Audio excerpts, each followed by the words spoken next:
Dalam industri manufaktur, terdapat proses produksi dengan mengubah bahan baku menjadi barang jadi. Proses produksi tersebut menyebabkan timbulnya biaya produksi yang terdiri atas biaya bahan baku langsung, biaya tenaga kerja langsung, dan biaya overhead pabrik. Sebelum barang jadi yang dihasilkan dari proses produksi tersebut dijual, maka perusahaan perlu menentukan harga pokok produksi atas produk jadi tersebut. Namun dalam praktiknya, tidak semua bahan baku habis terpakai, atau bahkan dalam proses produksi tersebut terdapat produk sampingan maupun produk cacat. Dalam akuntansi, bahan baku sisa bisa punya nilai ekonomis yang perlu diperhitungkan. Lalu, bagaimana cara menghitung harga pokok produksi jika ada bahan baku sisa? Dan bagaimana pencatatannya agar laporan keuangan tetap akurat? Misalnya dalam produksi meja, papan kayu diolah jadi produk jadi. Tapi selama proses, muncul sisa bahan baku seperti serbuk kayu atau potongan kayu kecil. Sisa bahan baku tersebut masih punya nilai karena bisa dijual kembali, digunakan ulang, atau masuk ke proses produksi lain. Setelah mengetahui bahwa bahan baku sisa punya nilai, sekarang kita masuk ke cara pencatatannya dalam akuntansi. Dalam metode pencatatan akuntansi, untuk bahan baku sisa, terdapat 4 alternatif metode pencatatannya dan masing-masing metode juga memiliki pendekatan yang berbeda-beda.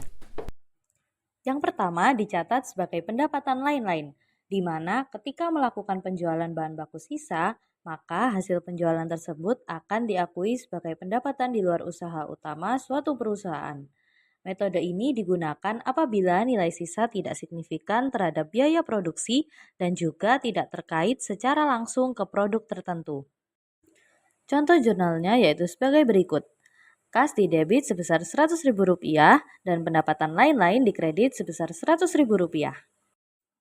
Yang kedua, dikurangkan dari harga pokok penjualan, di mana metode ini dilakukan dengan mencatat hasil penjualan bahan baku sisa sebagai pengurang langsung dari total biaya HPP produk utama.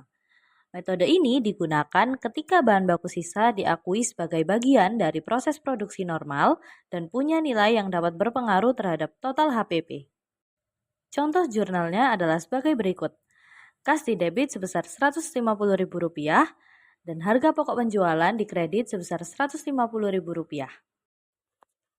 Yang ketiga dicatat ke akun pengendali overhead pabrik, di mana metode ini dilakukan dengan mengkreditkan pendapatan dari bahan baku sisa ke akun overhead pabrik, karena menganggap pendapatan tersebut sebagai pengurang dari beban overhead.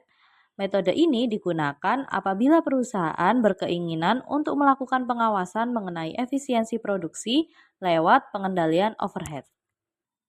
Contoh jurnalnya yaitu sebagai berikut. Kas didebit sebesar Rp170.000 pada pengendali overhead pabrik dikredit sebesar Rp170.000. Yang keempat dikaitkan langsung ke pesanan produksi tertentu. Dalam metode ini, bahan baku sisa yang dihasilkan dari proses produksi tidak dicatat secara umum sebagai pendapatan atau pengurang biaya overhead, melainkan langsung dikaitkan dengan pesanan produksi tertentu yang menjadi sumber bahan sisa tersebut.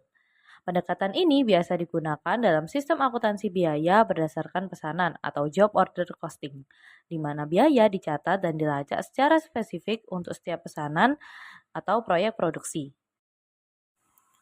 Contoh jurnalnya yaitu sebagai berikut. Kas atau piutang usaha didebit sebesar Rp120.000 dan persediaan dalam proses dikredit sebesar Rp120.000. Selain itu, perlu diketahui juga bahwa pemilihan metode yang akan digunakan itu bergantung pada sistem akuntansi biaya yang digunakan oleh perusahaan. Kemudian, untuk menilai bahan baku sisa biasanya ditentukan berdasarkan harga jual bersih, yaitu diperoleh dengan cara mengurangi harga jual dengan biaya penjualan. Untuk dapat memahami pembahasan dengan lebih komprehensif, maka mari kita simak pembahasan dari contoh kasus berikut ini. PT Nusa Buana adalah perusahaan manufaktur yang memproduksi meja kayu premium yang dijual ke pasar domestik dan internasional. Untuk memenuhi standar kualitas ekspor, perusahaan menggunakan kayu jati berkualitas tinggi sebagai bahan baku utama. Selain meja, selama proses produksi, potongan sisa kayu tetap muncul, meskipun telah dilakukan efisiensi pemotongan. Berikut adalah informasi produksi bulanan dari PT Nusa Buana. Selama proses pemotongan dan perakitan, terdapat 10% bahan baku sisa dari total kayu yang digunakan. Sisa potongan kayu ini tidak bisa digunakan untuk meja baru, tetapi masih layak dijual ke pengrajin lokal sebagai bahan kerajinan seharga 5.000 per kilogram. Scrap tidak disimpan dalam gudang jangka panjang tetapi langsung dijual tiap akhir bulan.